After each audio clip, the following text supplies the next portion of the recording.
ژوند غواړي ساه غواړي او درملنه غواړي ګران وطن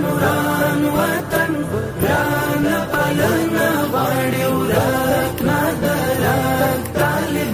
شاکي دننه غواړي تور سوی اور سوی بیا جوړېدنه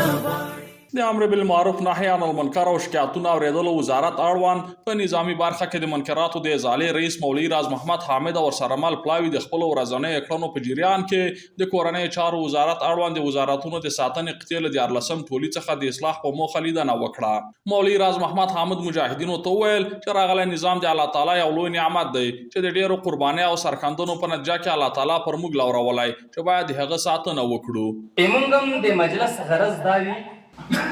چې دغه لوی نعمت چې الله تعالی په موږ تاسو لورولی دغه نعمت چې الله تعالی په انتهایی زیاتو قربانیو سره راوست د دې ساتنه وکړلی شو.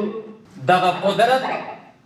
دغه منصب او دغه بست او د معاش او د وسایط په موږ تاسو کې فرق رانولي تغییر رانولي. دغه راز مولوي حامد مجاهدینو ته وویل چې د امارت ټولې ادارې یو نظام پورې اړه لري او یو هدف ته کار کوي چې هغه د الله تعالی رضا او د ځمکې پر مخ د اسلامي نظام پلي کول دي. نو په دې باندې ځان پوهول دي چې د امارت ټول ادارات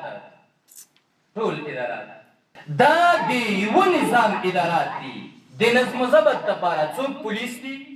څوک امنیت ته، څوک اردو ده، څوک زراعت ته، څوک فلان دا او څوک فلان دا. دغه یو هدف چې ده چې د الله په ځمکه باندې د الله قانون نافذول ټول د دې یو هدف لپاره کار کوي. همدارنګه مولوي حامد له مجاهدینو وغوښتل چې خپل سیرت او صورت په نبوي ارشاداتو برابر او لمنځونه په جماعت سره ادا کړي او له مسؤلینو یې وغوښتل چې مجاهدینو ته د اسلامي نظام په ارزښت د نظام په ساتنه او د نبوي اخلاقو په اړه توصیې وکړي. د ټولي مسؤلینو د امر بالمعروف وزارت له اصلاحي کړنو ترسره کولو خوښي وښوده او ژمنه یې وکړه چې د وزارت لخوا په شویو سپارښتنو به عمل کوي. څه ښایسته پیلې پکې ستا د سنا تورې دي، څه ښایسته پیلې پکې ستا د سنا تورې دي، دا د سپین بیرغ لیکنې څومره په زړه پورې دي.